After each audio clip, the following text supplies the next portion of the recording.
पुण्यातील कुख्यात गुंड निलेश घायवळ याच्यावर खरं तर कुस्तीच्या मैदानातच डाव टाकल्याचं दिसतंय।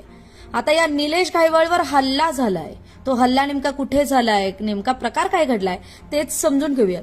धाराशिव जिल्ह्यातल्या भूम तालुक्यातल्या आंद्रुड गावात ग्रामदैवत जगदंबा देवीची यात्रा होती आणि या यात्रेच्या निमित्तानं भरवलेल्या कुस्तीच्या स्पर्धेतच हा प्रकार घडलाय। हल्ल्यानंतर फरार झालेल्या हल्लेखोराचा वाशी पोलिसांकडून तपास सुरू करण्यात आलाय। आंध्रुड इथे यात्रेदरम्यान प्रसिद्ध कुस्तीपटू थापाच्या कुस्तीवेळी हा प्रकार घडला। यात्रेतल्या कुस्तीच्या स्पर्धेचं आयोजन कुख्यात गुंड निलेश घायवळ यानेच केलं होतं असं सांगण्यात येत आहे। आयोजक घायवळ आखाड्यात पैलवानांची भेट घेत असताना त्याच्यावर हल्ला झाला। हल्ला करणारा हा अहिल्यानगर जिल्ह्यातल्या जामखेड गावचा पैलवानच असल्याची माहिती समोर आली आहे।